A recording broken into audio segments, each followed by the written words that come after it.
Alors, ce thème que nous partageons, la multiplication, inspiré par Dieu, il a donné à son Église.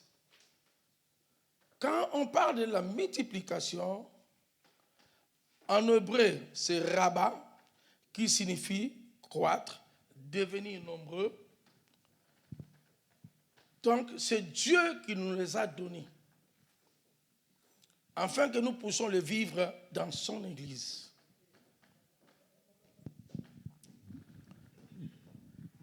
La multiplication, c'est parmi l'une des bénédictions que Dieu a données à l'homme. Si nous regardons dans Genèse 1, 28, la Bible nous dit, Dieu le bénit et Dieu leur dit, soyez féconds, multipliez-vous, remplissez la terre, l'assujettissez et dominez. Amen. Dieu, il a créé le monde. Il a tout fait pendant 6 jours. Et le 7e jour, Dieu se reposa. Mais Dieu a laissé la continuation de son travail à l'homme. Amen. C'est pour ça, mon frère, ma soeur, tu dois savoir qui tu es et connaître le Dieu qui te vient servir ici. Tu n'es pas n'importe qui. Parce que Dieu, il a dit, créer l'homme à notre image, selon notre ressemblance. Donc nous sommes l'image de Dieu. Nous représentons Dieu sur cette terre. Amen. Donc cela veut dire que tout ce que Dieu a fait, nous aussi, nous pouvons le faire. Alors Dieu, il a béni l'homme. Il a dit, soyez féconds, multipliez-vous, remplissez la terre, dominez sur la terre. Mon frère, ma soeur, sur cette terre, nous devons dominer. Amen. Alors, quand on parle de la multiplication, on peut seulement multiplier ce qui existe. Ce qui n'existe pas, on ne peut pas le multiplier. Amen. On doit multiplier ce qui existe.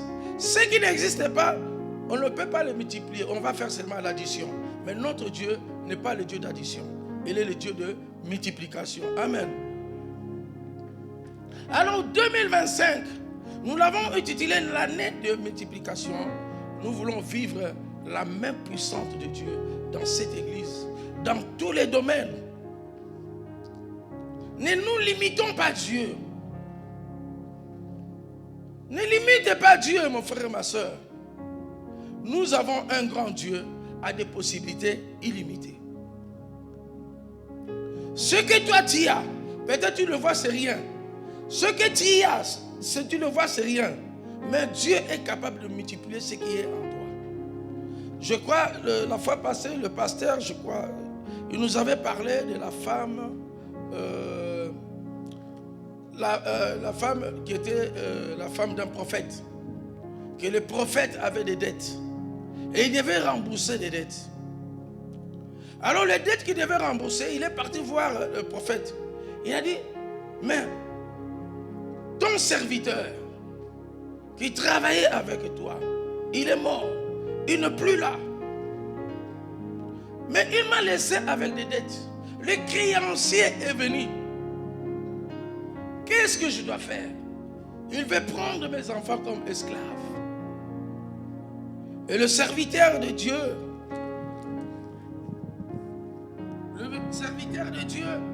est venu. Élisée est venu. Il a dit, il a posé la question à la dame, qu'as-tu dans ta maison? Peut-être nous négligeons ce que le Seigneur a mis en nous. Toi, tu vois, je vais sauter, être comme le pasteur Patrick. Je vais sauter, être comme le papa Paulin. Non, mon frère, ma soeur, le peu que tu as, Dieu a besoin de se servir. Le peu que tu as, Dieu en a besoin. Et la femme, il a dit, je n'ai rien. Mais or, à la maison, il avait un peu de l'huile. Quand il a dit, j'ai de l'huile, Élisée, il a dit, c'est bon. comme tu as quelque chose, va maintenant chercher des cruches. Prends partout, demande à tes voisins tout ce qu'il y a. Amen. Et la femme est partie chercher les cruches. Elle a amené. Élisée, il a fait quoi? Il a prié. Et quand il a prié, les cruches que la dame avait menées, chaque cruche, ça s'est multiplié. Et l'huile remplissait les cruches jusqu'à la fin, jusqu'à ce qu'il n'y avait plus de cruches. Amen. Je dis à une personne ce matin, personne ne peut bloquer ce qui est dans ta vie. Personne. Il n'y a que Dieu qui a le pouvoir, l'autorité. Il n'y a que Dieu qui est capable de te remplir au-delà. Comme David a dit, il loin d'huile ma tête et ma coupe déborde. Il n'y a que Dieu. Amen, amen, amen. Alors, quand on parle de la multiplication, Dieu est capable. Dieu, il multiplie le surnaturel sur le naturel. La femme avait l'huile, c'était naturel. Mais il fallait le surnaturel pour que l'huile déborde. Mon frère, ma soeur, le surnaturel vient que de Dieu. Quand tu as la relation avec Dieu, quand tu entres dans la dimension de la prière, ah mon frère, ma soeur, ceux qui ne viennent pas, ils sont en train de rater. Parce que le pasteur Patrick et le pasteur Haribante est en train de nous introduire dans la dimension de la prière. La prière apporte le succès. La prière amène l'élévation. La prière amène le succès. Si tu veux entrer dans la grandeur de Dieu, sois un homme ou une femme de prière. Celui qui ne prie pas ne peut rien faire. Mais celui qui prie est capable de tout. Amen, amen, amen. L'église qui ne prie pas, c'est la proie du diable. Mais l'église qui prie, le diable peut venir, mais il ne peut rien faire. Parce qu'ils savent, là, il y a la présence de Dieu. Le feu est allumé. Quand il y a un réchaud, et ce réchaud n'est pas allumé, il y a un peu de l'huile, vous allez voir des mouches, ils vont venir tout autour. Ils vont faire leur fête. Le diable va venir pour t'écraser, te briser. Mais si ce réchaud est allumé, il y a le feu, tu ne verras même pas de mouches qui vont venir tout autour. Amen. Alors je demande à une personne qui vient dans l'église, il faut que tu sois un homme ou une femme de feu. Amen. Alors, nous venons de parler sur la multiplication que le prophète Élisée a fait. Alors, il y a aussi une autre multiplication aussi. Avant que je puisse entrer dans le thème, mon thème du jour, je l'ai intitulé « La victoire appartient à Dieu ».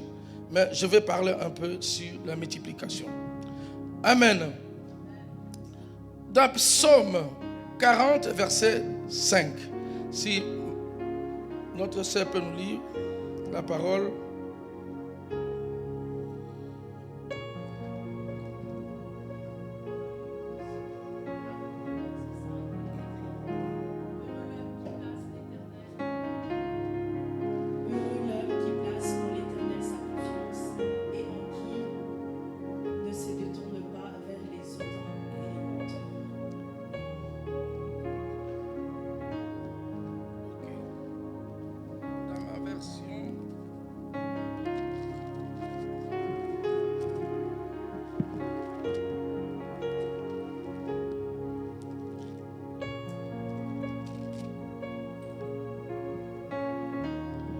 Heureux l'homme qui place en l'Éternel sa confiance et qui ne tourne pas vers le hautain et le menteur.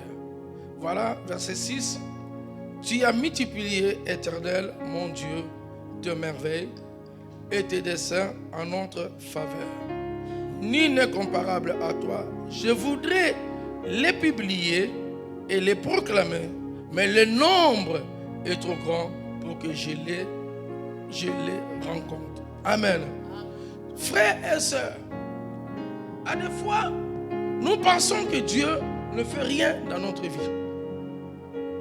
Parce que tu es focalisé peut-être à recevoir l'argent. Tu regardes seulement, j'ai besoin de l'argent. Mais Dieu fait de grandes choses dans notre vie. C'est pour cela, là, David, il est en train de dire, tu as fait beaucoup de grandes choses dans ma vie. S'il s'agit de le rencontrer maintenant, ça sera impossible. Parce que tu fais beaucoup de choses. Frères et sœurs, la multiplication, ce n'est pas seulement ce que toi tu veux. Amen, amen, amen. La multiplication, ce n'est pas seulement ce que toi qui tu veux. Dieu est capable de multiplier le nombre de ta vie. Nous voyons Ézéchias. Dieu lui avait dit, tu vas mourir. Prépare-toi, tu vas mourir. Ézéchias, il est parti vers l'Éternel, il a tourné la face. Il a invoqué Dieu. Dieu a ajouté encore 15 ans de plus. Amen. C'est ça la multiplication. Mais pour que Dieu puisse multiplier quelque chose dans ta vie, tu dois faire quelque chose où tu dois aussi s'aimer dans l'œuvre de Dieu. N'attends pas seulement à recevoir de la part de Dieu et tu ne contribues pas à l'œuvre de Dieu. La Bible dit, celui qui sème en abondance récoltera en abondance. Amen, amen, amen. Dieu est capable d'ajouter des années à une personne si tu l'obéis. Si on peut nous lire Proverbe 9, 11.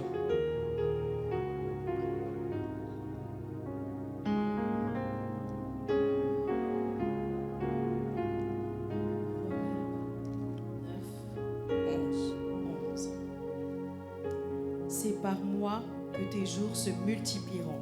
Amen. Ce n'est pas un homme qui ajoute une coudée d'années dans sa vie. L'homme ne peut rien faire dans sa vie. Dieu, il a dit, c'est par moi, c'est par Dieu. C'est pour ça, mon frère, ma soeur, nous devons nous attacher à Dieu. Quand nous sommes attachés à Dieu, nous allons voir tout ce que nous avons besoin va commencer à se multiplier dans notre vie. Comment nous pouvons être attachés à Dieu? C'est dans la prière et dans la méditation de la parole de Dieu. Dieu est capable de tout. Dieu est capable de faire de grandes choses dans notre vie. Dans Matthieu, je crois 28, la Bible nous parle, Jésus-Christ, il a dit, allez, faites de toutes les nations mes disciples. Jésus a besoin de la croissance. Jésus a besoin de la multiplication. C'est une recommandation que Jésus nous a donnée. Qu'est-ce que tu fais avec cette recommandation? Parce que Jésus t'a dit, allez, faites. Et il t'a donné même l'autorité, le pouvoir. Qu'est-ce que tu fais avec ça? Aujourd'hui, quand Christ va venir, qu'est-ce que tu vas dire au Seigneur? Il a dit, allez, faites de toutes les nations mes disciples.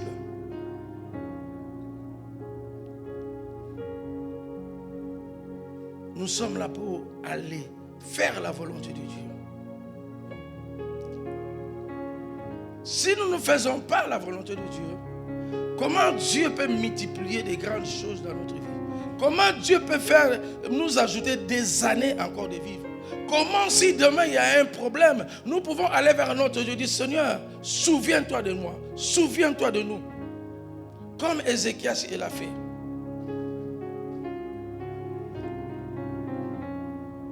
Ce qui est important, mon frère et ma soeur, dans la multiplication, être obéissant à Dieu. C'est dans l'obéissance que Dieu agit.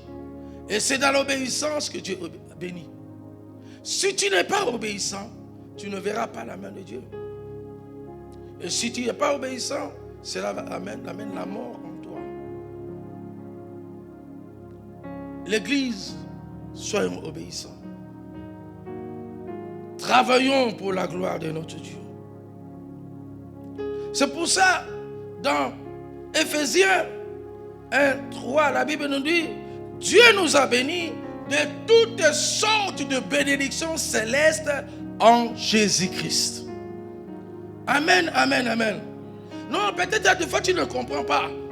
La Bible dit Dieu nous a bénis de toutes sortes de bénédictions célestes en Jésus-Christ. Donc, en tant qu'enfants de Dieu, nous ne pouvons rien manquer. Nous ne pouvons rien manquer. Pourquoi? Parce que nous sommes les enfants de Dieu. Parce que nous sommes les héritiers. Parce que nous sommes les co-héritiers. L'héritage d'Abraham est pour nous.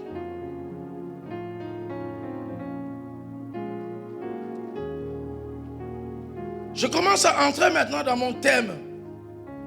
De la victoire appartient à Dieu. Et dans 1 Jean 4, la Bible nous dit, petits enfants, vous êtes de Dieu. Vous les avez vaincus. Amen. Nous sommes de qui? De Dieu. Nous sommes qui? Les enfants de Dieu. Frères et sœurs, nous sommes les enfants de Dieu. Nous avons vaincu. Si on peut nous le projeter.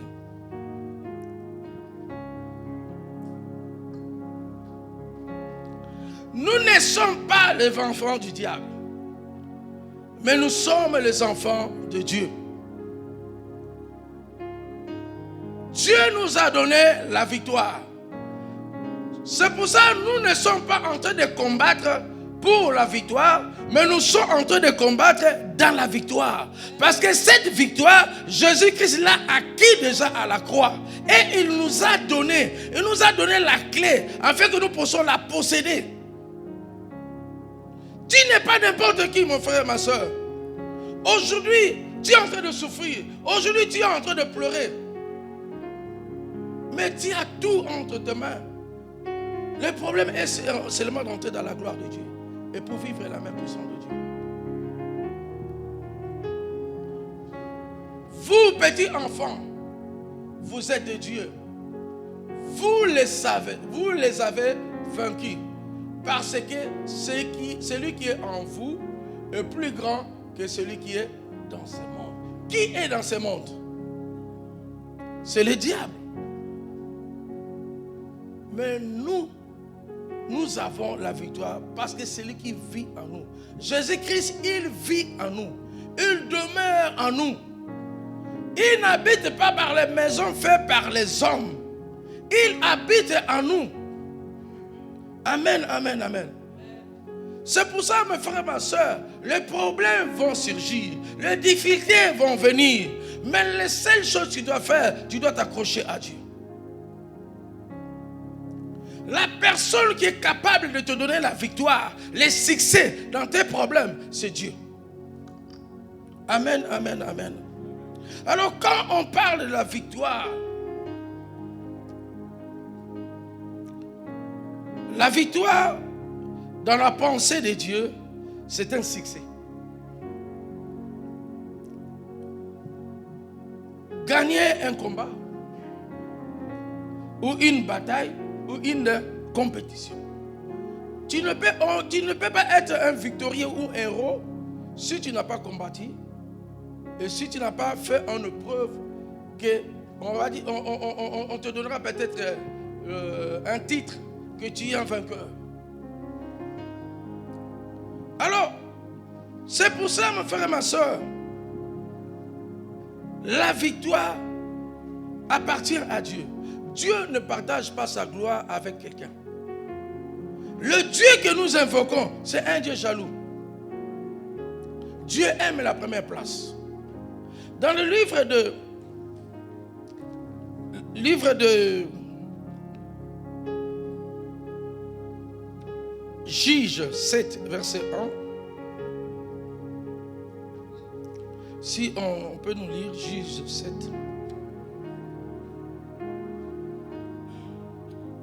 Juge 7 au verset 1, il est écrit Jérubal, qui est Gédéon, et tous les peuples qui étaient avec lui se levèrent de bon matin et campèrent près de la source de Harod. Le camp des mendiants était au nord de Gédéon, vers la colline de Morée, dans la vallée. Tu descends. Au verset 2, il est écrit, l'Éternel dit à Gédéon, Le peuple que tu as avec toi est trop nombreux pour que je livre mendiant entre ses mains. Il pourrait en tirer gloire contre moi et dire, c'est ma main qui m'a délivré. Au verset 3, publie donc ceci aux oreilles du peuple, que celui qui est craintif et qui a peur s'en retourne et s'éloigne de la montagne de Galade. 22 000 hommes parmi le peuple s'en retournèrent et il en resta 10 000. Verset 4. L'Éternel dit à Gédéon, le peuple est encore trop nombreux, fais-les descendre vers l'eau, et là je t'en ferai le triage. Celui dont je te dirai que celui-ci aille avec toi, ira avec toi, et celui dont je te dirai que celui-ci n'aille pas avec toi, il n'ira pas avec toi. Verset 5, Gédéon fit descendre le peuple vers l'eau. Et l'Éternel dit à Gédéon, tous ceux qui laperont l'eau avec la langue comme lape le chien, tu les sépareras de tous ceux qui se mettront à genoux pour boire. Au verset 6, ceux qui lapèrent l'eau en la portant à la bouche avec leurs mains furent au nombre de 300 hommes. Et tout le reste du peuple se mit à genoux pour boire. Verset 7. Et l'Éternel dit à Gédéon, c'est par les 300 hommes qui ont lapé que je vous sauverai et que je livrerai mendiant entre tes mains. Que tout le reste du peuple s'en aille chacun chez soi. Amen. Amen. Ici, nous voyons le texte que nous venons de lire, on parle de Gédéon. Gédéon était un Israélite. Et au début, si nous commençons dans le chapitre 6, nous allons voir que le Madianite, il venait saccager, voler, prendre tout ce qui était pour le peuple israélite et il les amenait chez eux. Donc les Israélites ne pouvaient rien faire parce que le Madianite dominait Israël. Mais Gédéon, une fois, il était en train dans un endroit où il était en train d'arranger, préparer tout ce qu'ils avaient afin que le Madianite ne vienne pas le voler. Alors, il a laissé de côté. Il le mettait toujours de côté. Et quand il le mettait de côté, il y a l'ange qui est venu vers lui. Il lui a appelé vaillant héros. Et lui, il a dit, mais tu m'appelles vaillant héros. Je ne suis pas héros. Si je suis un héros, pourquoi le Madianite doit venir chez nous, saccager, prendre tout et amener? Où est le Dieu que nos pères nous ont parlé? Est-ce que ce Dieu que nos pères nous ont parlé, il est toujours vivant? Il se manifeste toujours. L'ange lui a dit, tu es un vaillant héros. Il a dit, il a dit, je ne suis pas un vaillant héros, mais je suis qu'un petit rien du tout. C'est ça le problème. Nous négligeons de ce qui est en nous. Peut-être toi tu vois que tu es un petit, mais Dieu te voit grand. Toi tu te vois petit, mais Dieu le voit grand. Dieu te considère. Dieu a besoin de toi. Et Dieu est venu visiter Gédéon. Alors, dans le verset 7, Dieu a voulu maintenant que Israël puisse combattre le Madianite. Alors, il a dit à Gédéon, prépare-toi. Il y a la guerre. Les Madianites vont venir vous attaquer. Mais préparez-vous d'aller à la rencontre de Madianites.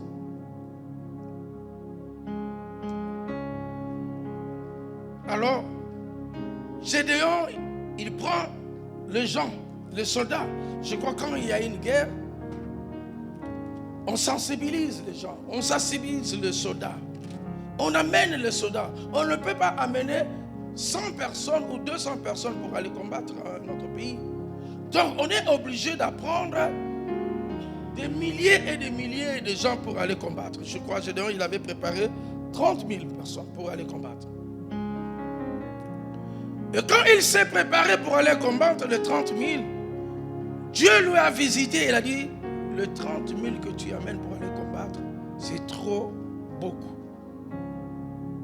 Je ne veux pas qu'un jour que vous puissiez dire que si nous avons conquéri les Madianites, c'était par notre propre force. Éliminer des gens. Il a fait encore la preuve d'aller d'éliminer les gens. Le Seigneur lui a dit, tu amènes les gens là où il y a l'eau. Et ceux qui vont boire l'eau, il prend par la main comme ça, il amène à la bouche, tu vas les éliminer. Mais ceux qui vont boire l'eau, comme le chien il la boit, tu vas les mettre de côté. Et parmi les critères que Dieu avait voulu, il y avait 300 personnes. Je donne un exemple. Comme la Suisse va faire la guerre avec la France, mais la Suisse va avec 300 personnes. Il va avec 300 personnes pour conquérir. Mais Dieu a voulu que ce soit comme ça pour que les gens ne disent pas c'est par notre propre force. Alors ici, nous voyons que les 300 personnes qui sont parties combattre et ils ont vaincu le Madianite. Frères et sœurs, le combat que nous faisons, ce n'est pas notre combat. Le combat que nous menons, ce n'est pas notre combat. Le combat, nous devons le laisser à Dieu. Notre combat est spirituel. Nous combattons contre les esprits méchants. Les esprits méchants, tu ne les vois pas. Mais tu es en train de les combattre. Comment tu es en train de combattre les esprits méchants? Parce que tu es un enfant de Dieu. Parce que Dieu t'a donné l'autorité. Dieu t'a donné le pouvoir. Cet pouvoir, cette autorité, tu l'as avec toi. Il est en toi. Dieu ne partage pas sa gloire avec une personne. Dans notre vie, en tant que des chrétiens, nous devons laisser Dieu agir dans notre vie. Il a dit, garde le silence, je combattrai pour vous. Quand il dit, garde le silence, je combattrai pour vous, ce n'est pas croiser les bras, ce n'est pas prier. Non. Toi aussi, tu as ta part. Mais ce qui est des combats, c'est la part de notre Dieu. Amen. Garde le silence, je combattrai pour vous. Alors, comment nous pouvons combattre? Nous pouvons combattre seulement dans la prière et dans la méditation de la parole de Dieu.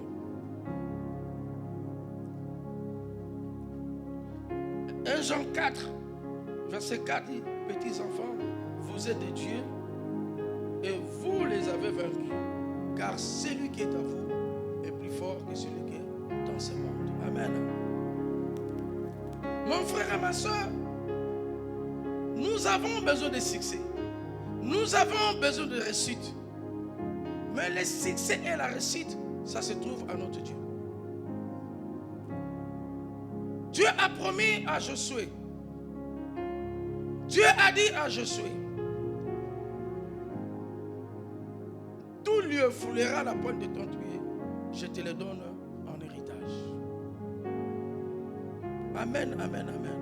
Frères et sœurs, nous avons des promesses de Dieu dans notre vie.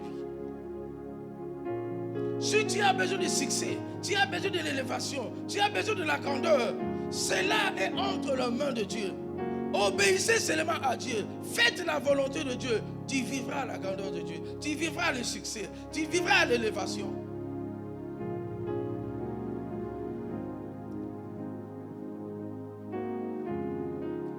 La parole de Dieu est une sémence. La parole de Dieu est en train de chercher une terre fertile. Parce que Dieu ne ment pas. Ce que Dieu dit, il finit toujours par accomplir sa parole. Dieu n'est pas un homme, mon frère, ma soeur. La promesse de Dieu est oui et amen. Le Dieu que nous invoquons est un Dieu vivant. Si on peut nous projeter, Ésaïe 55, 10.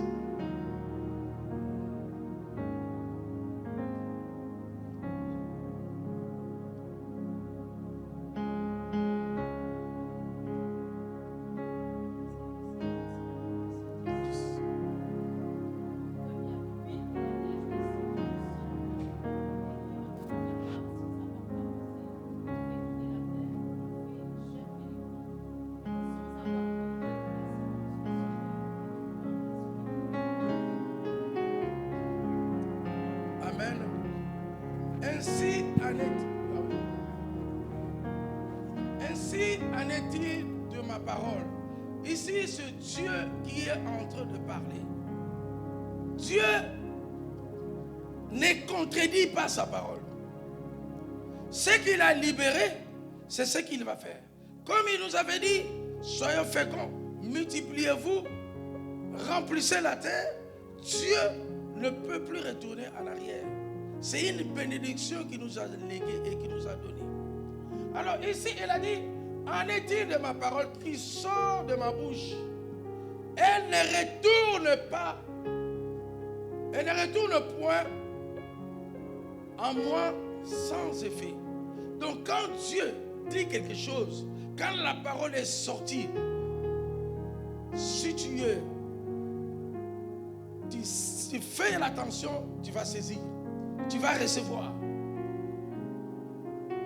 Alors cette parole ne retournera pas vers Dieu sans exécuter la volonté de Dieu. Nous savons tous que la volonté de Dieu est bonne, est parfaite et agréable. Amen. Alors, c'est pour ça, mes frères et ma soeur, je vais vraiment parler à une personne ce matin. Je vais parler à une personne qui est venue ce matin. Car la présence de Dieu, c'est la présence que Dieu, il se manifeste sa gloire. Quand Dieu descend dans un endroit, il manifeste sa gloire. Alors je vais parler à une personne ce matin que ta destinée n'est pas entre les mains de Dieu.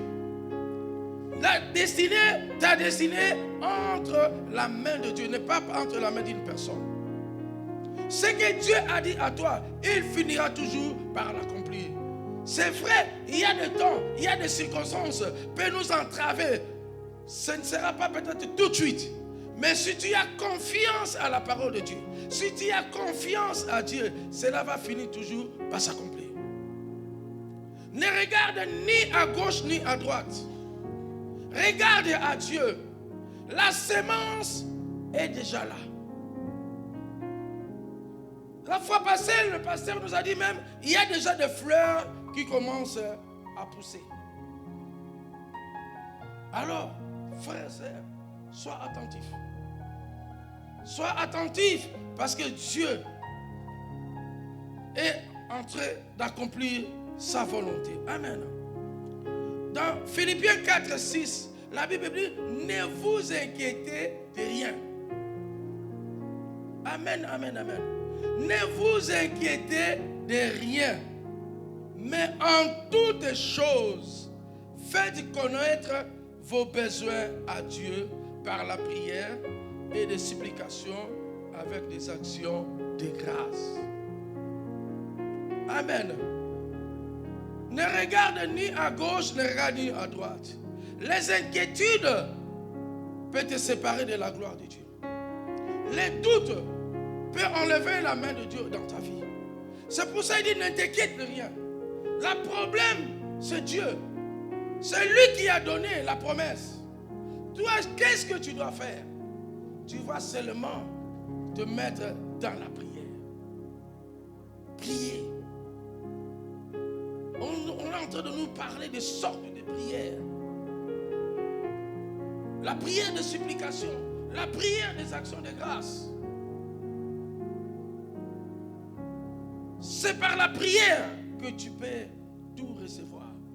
C'est par la prière de supplication. Tu peux aller vers Dieu. Commencer à demander à Dieu. À dire à Dieu, Seigneur, ma promesse, ce que tu as prévu pour moi, je veux le vivre. Je veux le voir. Mais il y a aussi la prière de l'invocation. Car Dieu a dit à Jérémie, invoque-moi, je te répondrai. Je t'annoncerai les choses cachées que tu ne connaisses pas. Mon frère, ma soeur, Dieu, on l'invoque. Ne croisez pas les bras. La bénédiction de Dieu est là. La bénédiction de Dieu est là. Ce matin, je vais te présenter une personne. La personne que je vais te présenter, c'est celui qui est capable de tout. Celui qui est capable de te donner ce que tu manques. C'est la personne de Jésus. Sans Jésus, tu ne peux rien. Jésus est capable de tout. Quand Jean-Baptiste, il a vu Jésus arriver, il a dit, voici l'agneau de Dieu qui ôte le péché du monde. Suivez-les. Mon frère, ma soeur, c'est Jésus qui est capable de nous bénir. C'est Jésus qui est capable de faire de grandes choses dans notre vie. Ce n'est pas un homme. C'est vrai, Dieu, à des fois, il peut passer par un homme pour te faire du bien. Ne négligeons pas aussi les hommes. Ne négligeons aussi pas les pasteurs que nous avons ici dans l'église. Peut-être ce que tu as besoin, le Seigneur peut utiliser le pasteur Patrick. Et à travers sa prière, la gloire peut descendre. Amen, amen, amen. Alors la personne que je te présente, c'est Jésus. Le jour de son baptême, le ciel était ouvert. Quand le ciel était ouvert, Dieu cherchait qu'est-ce qu'il pouvait dire, qu'est-ce qu'il pouvait annoncer au monde. Il a dit au monde, voici, celui-ci est mon fils bien-aimé à qui j'ai mis toute mon affection. Sans Jésus, nous ne pouvons rien, mon frère et ma soeur. Jésus est le maître. Jésus, il peut tout. Les noms de Jésus nous donnent la solution. Les noms de Jésus nous guérissent. Les noms de Jésus nous délivrent. Les noms de Jésus, c'est miracle. Les noms de Jésus, c'est élévation. Tu as besoin d'élévation, va au nom de Jésus. Oh, si tu perds le chemin, Jésus est le chemin. Si tu as soif, Jésus est l'eau de vie. Oh, je parle à une personne ce matin. J'aimerais que ce matin, tu tournes tes yeux vers Jésus-Christ. Jésus est capable de tout. La Bible dit Dieu l'a élevé souverainement et lui a donné le nom qui est au-dessus de tout nom. En fait, au nom de Jésus, tous genoux fléchissent et toutes les langues confessent Jésus est Seigneur à la droite du Père. Ta maladie va fléchir les genoux. Ton problème va fléchir les genoux. Tes difficultés vont fléchir les genoux. Parce que tous ceux qui ont rencontré Jésus-Christ dans leur route, ils ont fléchi les genoux. Même le diable a fléchi les genoux devant Jésus-Christ. Le fou de Gadara, il était là. Personne ne pouvait le dompter. Il était dans le cimetière. Mais il a vu d'un coup Jésus-Christ en train de venir. Lui-même, il vient vers Jésus-Christ. Il commence à se prosterner. Il commence à poser la question. Qu'y a-t-il entre toi et moi? Le diable, il attend ce nom et il tremble. Mais toi, tu as ce nom. Tu as ce nom, mon frère, ma soeur. C'est Jésus, il habite en toi. Il n'est pas en dehors de toi, il vit en toi. Ce matin, où sont les Bartimée? Où sont les Bartimée ce matin? Les gens peuvent crier vers Jésus-Christ. Jésus est là. N'allez pas chercher ailleurs. Il est là au milieu de nous. Mais il cherche des Bartimée. Ceux qui peuvent ouvrir leur bouche et crier. Fils de David, sauve-moi. Mon frère et ma soeur, Bartimée, il a crié et il a reçu son miracle. Toi aussi, tu es un enfant de Dieu, tu peux recevoir ton miracle. Jésus est là ce matin. Crie vers Jésus-Christ. Ouvre la bouche. Bartimée, quand il a vu Jésus-Christ, il ne l'avait pas vu, mais il ayait entendu, il a seulement entendu parler de Jésus. Il a entendu cet homme faire des miracles. Il n'avait pas vu, mais il a entendu. Il a dit aujourd'hui, c'est l'occasion. Je vais sauter sur cette occasion. Parce qu'aujourd'hui, c'est mon jour. Je parle à une personne, ce matin, c'est ton jour. Venir à l'église, c'est bon. Mais c'est comment tu as quitté ta maison pour venir à l'église. C'est quel esprit qui t'a amené dans l'église. Parce que certaines personnes viennent seulement à l'église pour qu'on puisse, que le pasteur Patrick ou le pasteur Samuel ne l'appelle pas. Mais viens à l'église dans l'esprit de recevoir quelque chose de la part de Dieu. Bartimée, quand il a entendu, il a dit aujourd'hui, je vais sauter. C'est une bénédiction pour moi. Il a crié, fils de David, aie pitié de moi. Et les gens qui étaient tout autour, ils leur ont dit, arrêtez, tu déranges. Même les disciples, ils étaient tout autour. Ils disent, arrêtez, tu es en train de déranger. Mon frère et ma soeur, certaines personnes qui peuvent tout autour de toi, ils peuvent te dire arrêtez. Mais n'arrête pas quand tu n'as pas encore reçu ce que Dieu t'a promis. Parce que la promesse de Dieu est oui et amen. Tu vivras le miracle de Dieu. Alors Bartimée, il a continué à crier. Et ceux qui étaient tout autour, ils ont dit arrête, il t'appelle. Bartimée, ils ont amené Bartimée vers Jésus-Christ. Mais ce qui était très important pour Bartimée, c'est pour ça mon frère, ma soeur, quand nous sommes dans la prière devant Dieu, nous devons savoir ce que nous avons besoin. Et Jésus-Christ, il savait qu'il était aveugle. Mais il lui a posé la question, que veux-tu que je te fasse? Si c'était une autre personne, il allait demander de l'argent. Mais Bartimée, il avait besoin de la révélation. Il avait besoin de voir celui qui était devant lui. Ce n'était pas l'argent, ce n'était pas la maison. Parce que Bartimée savait, si je vois celui qui est devant moi, la révélation, si je le vois, tout ce que j'ai besoin, je l'aurai. Mon frère, ma soeur, ne perdons pas Jésus dans notre vie. Si nous avons Jésus, tout ce que nous avons besoin, nous allons le posséder. Et Bartimée, quand il a dit, j'ai besoin de voir, de te voir, toi, l'homme de la révélation. Et Jésus-Christ, il a fait quoi? Il a prié pour lui. Et Bartimée, il a vu. Amen. C'est pour ça, mon frère et ma soeur, quand Bartimée, il a vu, et Bartimée, il commençait à sauter, à crier. Parce qu'il savait que tout ce que j'ai besoin maintenant, je peux l'avoir.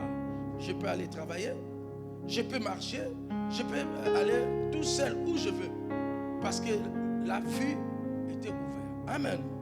Alors dans 2 Chroniques 20, verset 20, il y a aussi dans ce texte, je parle toujours de la victoire qui appartient à Dieu. Alors il y avait un roi. Il y avait un roi, Josaphat. Et ce roi, les gens viennent de dire que les fils des Ammon et des Moabites marchèrent contre Josaphat pour lui faire la guerre. Et ces gens, ils sont venus pour faire la guerre avec Josaphat. Lui, il était seul, mais contre tous. David disait, seul, même si le monde s'élève contre moi, moi et avec Dieu, nous sommes nombreux. Je crois dans le psaume 27. Moi et avec Dieu, nous sommes nombreux. Amen. Alors ici, les enfants d'Ammon, ils sont venus faire la guerre avec Josaphat. Quand ils sont venus faire la guerre avec Josaphat, qu'est-ce que Josaphat a fait? La première chose, mon frère, ma soeur, tous les combats qui viennent contre nous, ne murmurez pas. Il y a des combats qui viennent dans ta vie, c'est ton élévation. Je parle à une personne. Tu ne peux pas voir la main de Dieu sans combattre. Si tu combats, le prochain combat qui va venir, c'est que le premier, je l'avais vaincu. Et le deuxième, c'est facile. Je vais continuer de gloire en gloire, de succès en succès. La Bible dit, même si tu marches dans la vallée de l'ombre de la mort, ne crains rien. Car Saoulette et son bâton nous assurent. Amen. Alors Josaphat, quand ils sont venus les attaquer, alors qu'est-ce que Josaphat il a fait? Il a fait d'abord. La première chose, mon frère, ma soeur, n'allons pas ailleurs. Retournons vers Dieu. Allons chercher Dieu. Allons parler avec Dieu. Josaphat s'est tourné contre Dieu. Il a commencé à parler à Dieu. Il a dit, Éternel Dieu de nos pères, ne dis pas Dieu dans le ciel. N'est-ce pas toi qui as dominé sur tout le royaume des nations? N'est-ce pas toi qui as en main la force et la puissance et à qui nul ne peut résister à toi? C'est pour ça, mon frère et ma soeur, Josaphat, il a dit, avec ce combat, si je veux même avec des milliers de soldats, je ne ferai rien. Mais si je suis avec Dieu, nous allons vaincre. Il est parti chercher la face de Dieu. Quand il est parti chercher la face de Dieu, Dieu a parlé avec un serviteur. Il a dit, Josaphat, calme-toi. Le problème que tu as, la situation que tu as, c'est moi Dieu, je vais m'en occuper. Dans verset 17, il a dit, vous n'aurez point à combattre en cette affaire. Donc Dieu, il a dit à Josaphat, cette affaire maintenant, ça me concerne. Ce n'est plus à vous maintenant d'aller combattre. Frères et sœurs, tout ce qui peut nous arriver, amène ça vers Dieu. Parce que Dieu est la solution. Alors Josaphat, quand il est parti consulter Dieu, Dieu a pris toutes les choses en main. Et c'est Dieu qui a combattu. Amen, amen, amen. Esther aussi, nous voyons, quand il voulait tuer Mardochée, tuer les enfants d'Israël, on a vu Esther est montée vers le roi. Il a dit à son oncle, va, allez prier. Moi aussi, je vais aller prier. Après 3 jours de prière, on verra le résultat de nos prières. Et Esther, il est parti en prière. Mon frère, ma soeur, la prière, c'est surnaturel. La prière peut entrer partout. La prière peut toucher le cœur de n'importe qui. Ici, Esther, elle a prié. Il a pris le temps de prier. Et quand il est venu vers le roi, parce que la loi était, si le roi ne t'a pas donné l'autorisation d'entrer, tu ne peux pas entrer. Tu ne peux pas aller voir le roi. Mais ces jours-là, Esther a préféré d'abord parler sur le roi des rois. Et après, il est descendu sur le roi qui est son mari. Alors quand il a prié, le roi, il a croisé Esther. Il a dit, Esther, la reine, qu'est-ce que tu as? Et c'est là où le roi, il posa même la question, il dit, mais tu veux quoi? Je peux te donner même la moitié du royaume. C'est ça la force de la prière. Sans la prière, on ne peut rien, mon frère, ma soeur. Mais la prière est capable de tout. Parce qu'avec la prière, Dieu résout le problème. Dieu donne la solution. C'est pour ça, mon frère et ma soeur, je parle à une personne. Ta destinée ne mourra pas. Ta destinée entre les mains de Dieu. Ce que Dieu a préparé pour toi, il finira par l'accomplir. Toi, accroche-toi. Les combats vont venir. Les problèmes vont venir. Les difficultés vont venir. Mais si c'est le combat, ce n'est que des hommes. Ce n'est pas Dieu. Dieu est toujours vainqueur. Amen, amen, amen. Dieu a besoin de toi. Dieu a besoin de nous. Cette année, ne regarde ni à gauche ni à droite. Regarde à Dieu. Dieu a une solution pour toi. Ce matin, Dieu veut faire quelque chose de bien à une personne. Dieu veut résoudre le problème d'une personne. Mais le problème que